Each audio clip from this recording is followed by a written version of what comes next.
1908년 영국 맨체스터에 있는 제임스 해밀턴 박사의 사무실로 수척한 모습의 환자가 찾아와 말했습니다. 박사님, 저는 우울증에 걸렸습니다. 고독과 두려움 때문에 더 이상 살아갈 수 없습니다.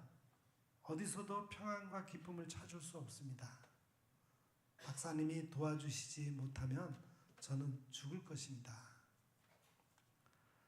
그 말을 듣고 있는 해밀턴 박사는 당신에게는 웃음이 필요합니다. 당신에게 웃음을 줄 수 있는 사람을 소개해 주겠소 라고 대답했어요. 그게 누굽니까? 오늘 밤 서커스에 가서 그리말디라는 광대 연기를 보세요. 그가 당신에게 웃음을 선사할 것입니다. 이 말이 끝나자마자 그 수척한 환자가 말했습니다. 박사님, 제가 그리말디입니다. 우리가 신앙생활을 해나가면서 겉으로는 아무 문제가 없고 꽤 괜찮은 인생을 살아가는 것 같이 보입니다. 그러나 내면적으로는 어떻습니까? 우리 인생이 세상을 살면 살수록 깨닫는 것이 무엇입니까? 사실 세상의 모습이 어떠하든지 성도는 하나님의 은혜에 이끌려 이 세상을 순결하게 예수님을 위해 살고 싶은 소망이 불타오르기도 합니다. 하지만 어느 순간 우리의 영혼은 우리 자신으로 인해 길을 잃어버릴 때가 있습니다.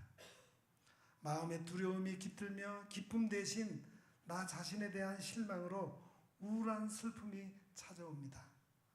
하늘의 기쁨을 전혀 누리지 못하는 것은 아니지만 우리 안에 남은 부패한 본성으로 인한 죄의 행실 앞에 기쁨은 불안과 커다란 두려움으로 차단됩니다.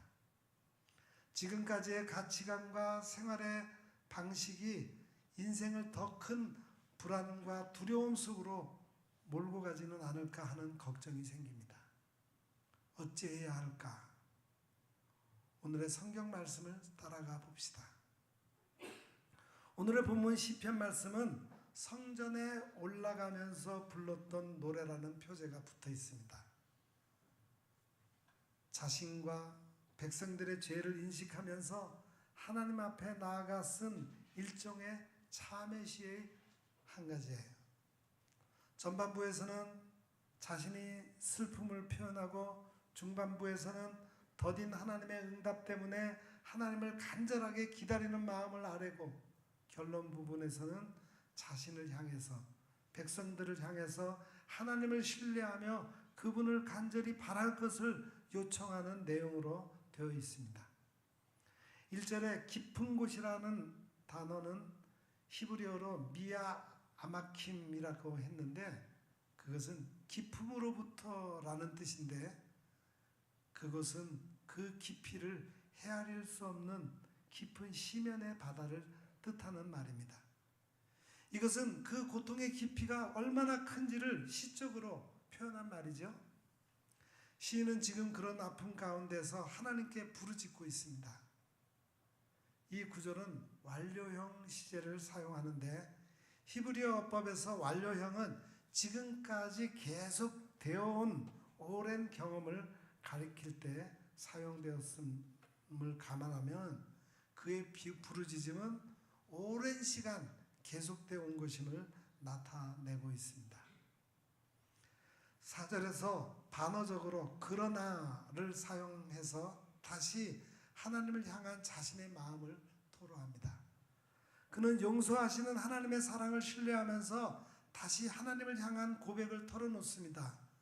그는 어려움 가운데서 오히려 하나님을 신뢰하는 마음으로 자신을 채워갑니다. 하나님의 약속을 부여잡고 하나님을 향한 신뢰의 마음을 토해놓습니다.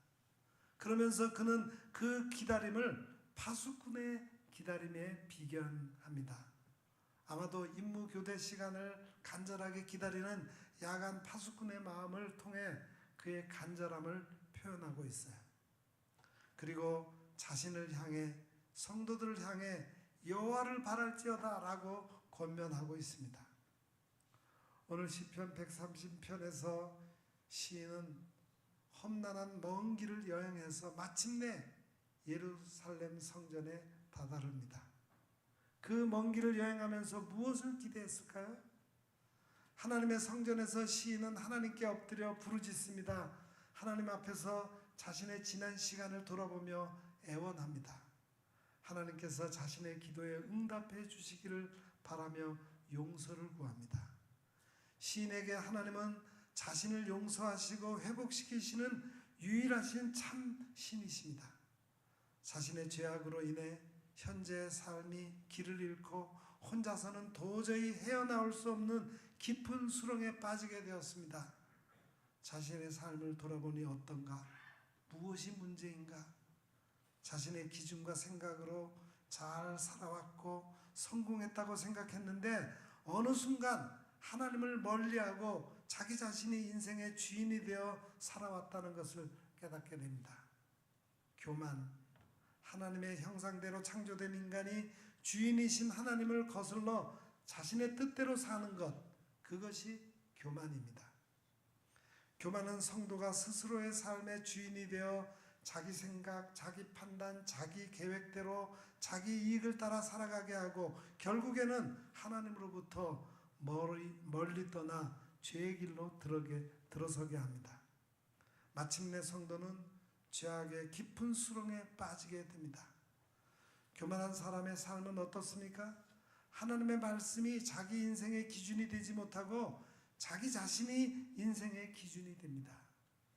이 사람의 삶 속에서 하나님의 말씀은 더 이상 그 힘을 발휘하지 못하고 그 힘을 잃어버리게 됩니다. 현대 젊은이들이 부르는 노래 가운데 제목이 재미있는 노래들이 있습니다. 벌써 오래되었는데 언젠가 방송을 보다가 노래 제목을 듣고 웃음이 절로 나왔어요. 밥만 잘 먹더라. 또 총 맞은 것처럼. 아, 저런 제목도 노래 제목도 있구나. 당시에 대학 다니는 아들에게 한번 불러보라고 시켰더니 노래를 불러줄 생각은 안 하고 이렇게 대답했어요. 아니, 아빠도 그런 노래 좋아하세요?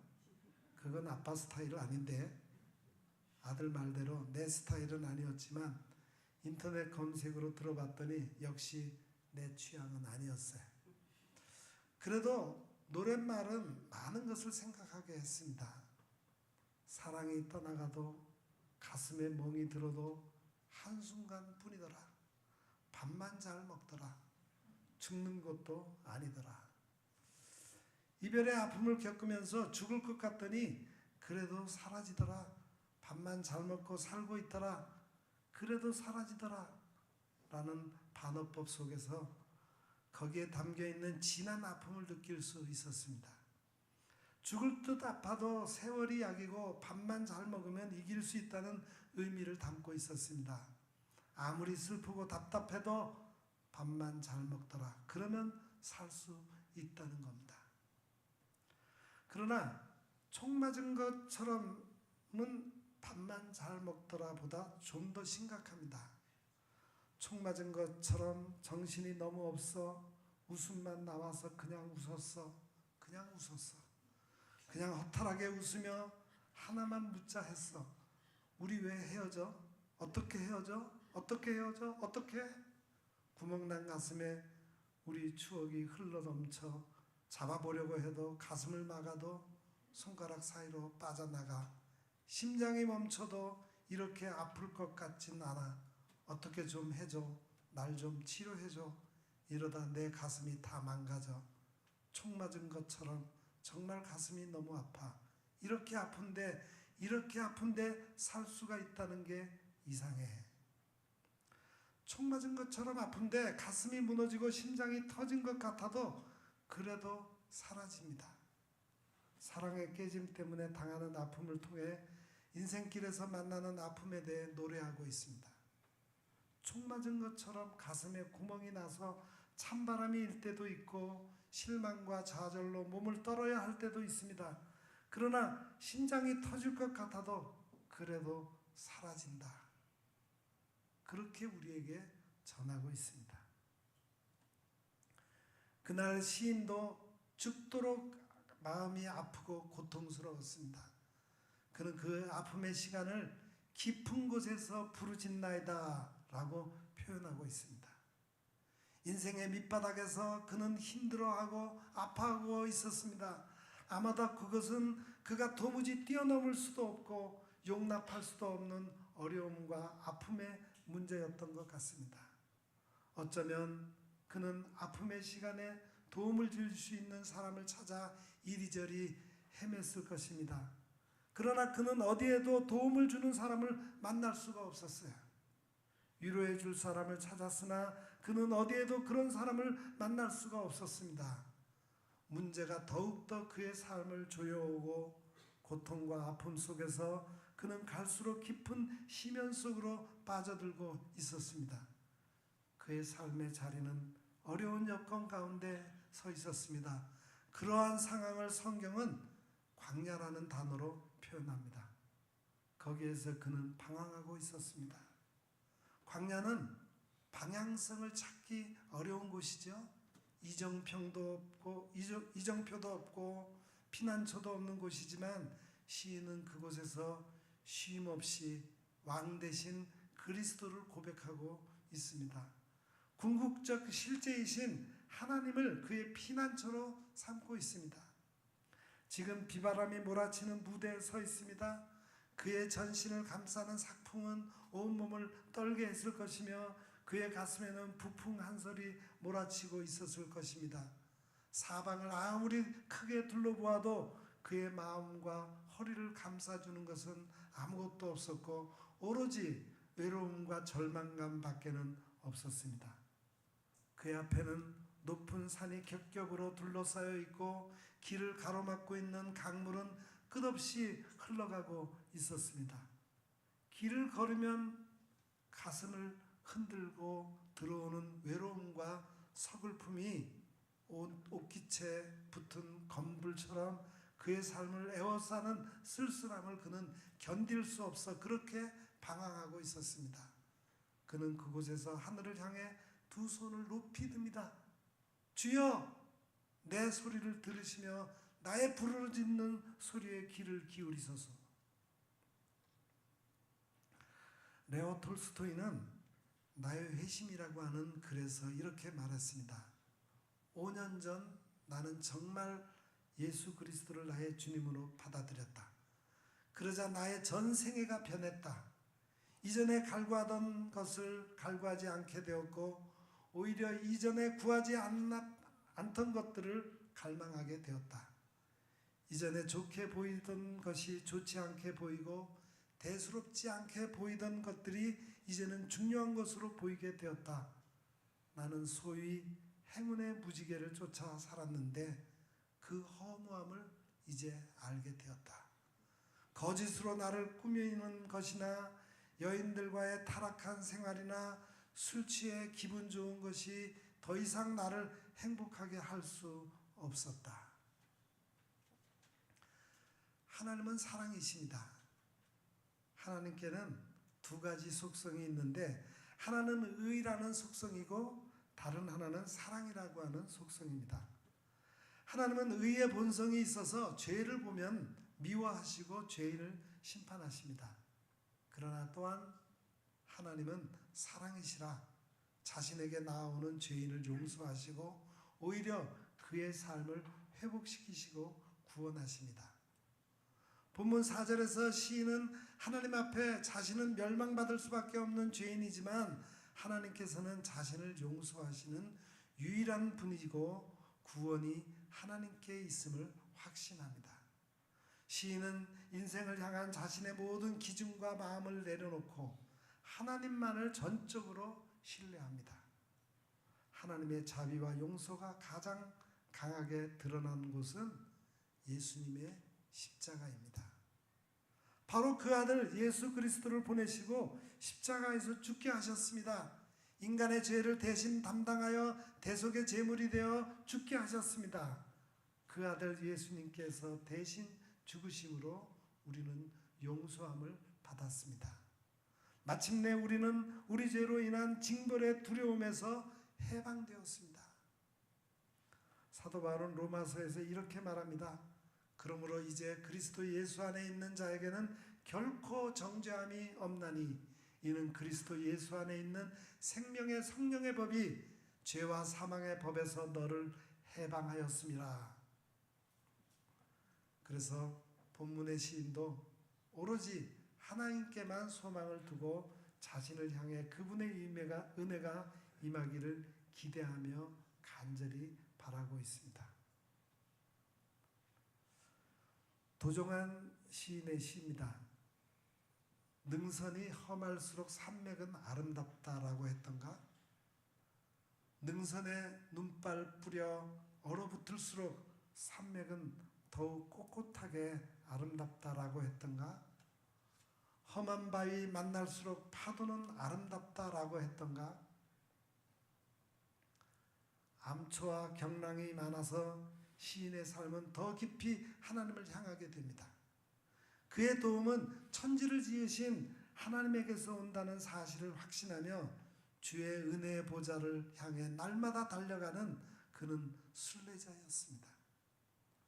그러나 하나님밖에 도와줄 분이 없어 성소로 나아가는 자리에서 자신의 모습을 돌아보니 죄악으로 얼룩져 있는 부끄러운 모습이 눈에 들어왔습니다. 하나님께서 외면하신다면 자신은 더 이상 설 곳이 없는, 자랑할 것이 없는 인생이었습니다. 하나님께 드린 것 없는 부끄러운 손이었습니다. 내놓을 곳이 없는 모습이었습니다. 그래서 더 엎드려 간구하였습니다. 여호와여, 주께서 죄악을 지켜보실진데 주여 누가 서리이까? 하나님의 자비를 구하면서 나아가고 있습니다. 주님의 자비는 받을 자격이 없는 자에게 주어지는 은혜입니다. 시인은 그것을 확실하게 믿었습니다. 나폴레옹에게 어느 날 한 병사의 어머니가 찾아왔어요.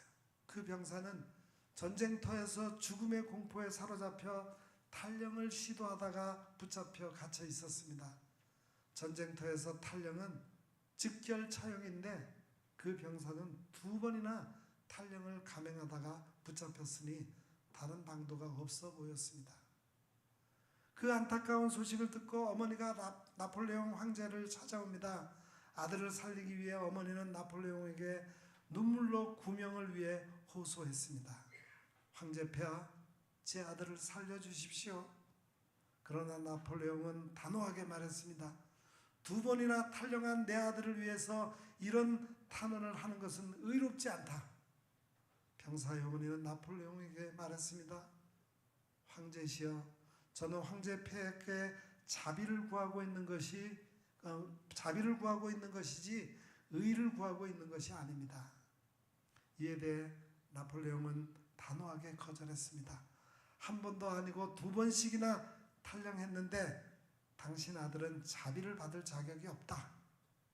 이때 그 어머니는 다시 엎드려 이렇게 빌었습니다. 폐하, 자격이 없기 때문에 자비를 구하는 것입니다. 받을 자격이 있다면 그것은 이미 자비가 아닐 것입니다. 내 아들에게 당신의 자비를 베풀어 주십시오. 그 어머니의 간절한 간구 때문에 황제는 사형을 면해 주었습니다. 지금 시인은 하나님 앞에 자비를 구하며 달려가고 있습니다. 기독교 예배 정신이 함축적으로 담긴 기도가 자비를 구하는 기도입니다. 키리에 엘레이션이라 그러죠. 주여 불쌍히 여겨 주옵소서. 하나님께서는 오늘도 긍휼을 구하며 나오는 영혼에게 자비를 베푸시는 분임을 시인은 확실히 믿고 그것을 의지하며 보좌 앞으로 달려가고 있습니다. 사유하심을 믿고 보좌 앞으로 담대히 달려가고 있습니다. 시인은 자신의 인생을 구원해 주실 분은 오직 하나님 한 분뿐임을 고백하며 그가 자신의 기도에 응답하시기만을 간절히 기다립니다. 그 기다림을 마치 파수꾼이 새벽을 기다리는 것으로 비유하고 있어요. 파수꾼의 삶은 어떻습니까? 파수꾼은 지금 망대 위에 높이 올라가 있습니다. 언제 적군이 쳐들어올지 모르기 때문에 긴장과 불안 그리고 두려움을 느끼고 있습니다. 특히 밤은 그에게 더욱 두려운 시간입니다. 성 밖을 비춰주는 가로등이 있는 것이 아니고 모두가 잠든 깜깜한 밤이니 홀로 있는 그는 더욱 불안하고 두려울 것입니다. 어두움은 그에게 두려움을 가져다 줍니다. 누군가 성 가까이 다가와도 잘 보이질 않습니다. 적군이 한밤중에 기습 공격을 한다면 그는 가장 먼저 목숨을 잃을 수도 있습니다. 그래서 파수꾼은 누구보다도 간절히 아침을 기다릴지도 모릅니다. 마침내 동쪽에서 기다리던 태양이 떠오르기 시작하면 파수꾼은 아마도 안도의 한숨을 쉴 수 있을 것입니다. 하늘의 은혜는 이렇게 간절히 찾고 구하는 곳에 임하는 축복입니다. 성전에 올라가는 순례객들은 함께 무리를 지어 이 찬송을 부르며 하나님의 성소를 향해 걸음을 옮겨놓고 있습니다. 하나님의 은혜는 간절히 사모하는 곳에 임하는 것이라는 사실을 그들은 온 가슴으로 느끼며 달려가고 있었습니다. 그는 이제 이렇게 고백합니다. 나 곧 내 영혼은 여호와를 기다리며 나는 주의 말씀을 바라는도다.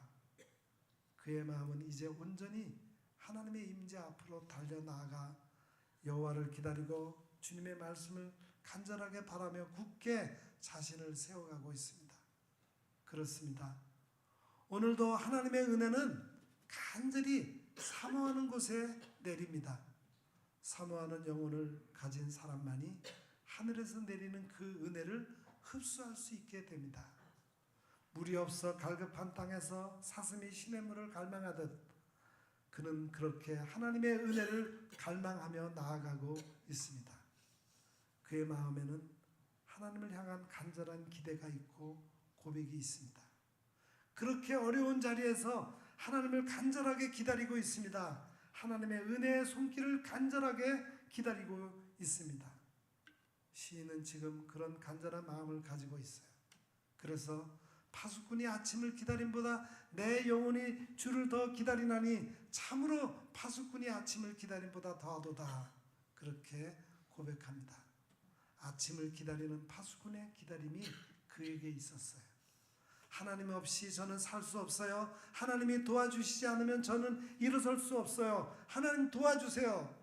그의 간절한 기도는 그곳에서 울려 퍼지고 있었습니다. 고은 시인이 그 꽃이라는 아주 짧은 제목의 시에서 이렇게 노래합니다. 내려갈 때는 보았네 올라갈 때 보지 못한 그 꽃. 시인은 평안할 때는 볼 수 없었던 그 꽃을 지금 아픔과 고난의 시간을 보내면서 보고 있습니다. 그렇게 하나님을 간절하게 찾고 그렇게 간절하게 기다렸던 적이 없었는데 인생의 깊은 골짜기에서 그는 지금 그렇게 간절하게 찾고 있습니다. 그리고 또 시인은 캄캄한 어두움 속에서 자신을 용납하시고 구원해 주실 하나님의 은혜를 간절히 기다립니다. 왜냐하면 그분은 인자하시며 자신을 넉넉히 속량해 주실 분이기 때문입니다. 시인은 성전을 오르면서 자기 자신을 향해 그렇게 외치고 있습니다. 이스라엘아 여호와를 바랄지어다. 함께 손잡고 성소를 향해 가는 믿음의 친구들에게 외치고 있습니다. 기가 막히는 웅덩이에 빠져 어찌할 바를 알 수 없는 바로 그 자리에 서 있는 하나님의 사람들에게 간절하게 외치고 있습니다. 믿음의 공동체를 향해 외치고 있습니다. 이스라엘아 여호와를 바랄지어다. 때로는 절망의 먹구름이 내 입술을 막아버릴 때, 고통의 눈물이 내 마음을 멍들게 할 때 그렇게 외치고 있습니다. 이스라엘아 여호와를 바랄지어다. 그는 그렇게 깊은 웅덩이에 던져졌지만 일어서고 있었습니다. 그의 인생은 가뭄으로 눈바닥이 갈라지듯 갈라졌습니다. 푸르름과 아름다운 강의 모습은 사라지고 뛰놀던 물고기와 물새도 떠났습니다. 그때 그는 하나님 앞에 바짝 엎드리고 있습니다. 그 어려움의 시간에 그곳에서 오히려 믿음으로 야인 몸을 일으켜 세워 바닥을 파기 시작합니다. 그리고 그 믿음의 물길 하나 더 큰 강줄기로 향하고 있습니다. 승리의 비결은 바로 거기에 있습니다. 눈길 떼지 않으시고 어두움에 밝은 빛을 비춰주시는 주님, 우리의 작은 신음에도 응답하시는 하나님, 거기에 우뚝 서 계시는 그분을 만나면 일어설 수 있습니다. 오늘 내 인생이 비록 가물어 말라 비틀어지는 강줄기 같다 할지라도 강바닥을 파고 바다로 연결할 때 그곳에서 벌떡 일어설 수 있습니다. 사랑하는 성도 여러분, 벌써 한 해가 반이 지나고 있습니다. 여러분의 신앙이 무의미하게 느껴지고 별로 이루어 놓은 것도 없고 그냥 하루하루 죽지 못해서 총 맞은 것처럼 산다고 생각하지는 않습니까? 오늘 시편 시인의 고백을 귀 기울여 들으시기 바랍니다. 이스라엘아, 여호와를 바랄지어다. 여호와께서는 인자하심과 풍성한 속량이 있음이라. 그가 이스라엘을 그의 모든 죄악에서 속량하시리로다. 이 땅을 살아가는 참된 성도는 자신의 인생을 불안과 두려움의 깊은 수렁에 그냥 내버려 두지 않습니다. 오직 그의 믿음은 하나님으로부터 주어지는 완전한 구원을 기다리며 하나님을 경외하는 삶까지 나아가게 합니다. 자신을 넘어서 우리의 영혼을 만족해 하시는 하나님의 은혜를 바라고 기다리는 믿음이야말로 참된 성도의 믿음인 것입니다. 우리 모두의 믿음이 그렇게 하나님만을 의지하여 그분의 은총을 간절하게 기다리고 바라는 믿음이 되기를 간절히 기원합니다. 기도하겠습니다.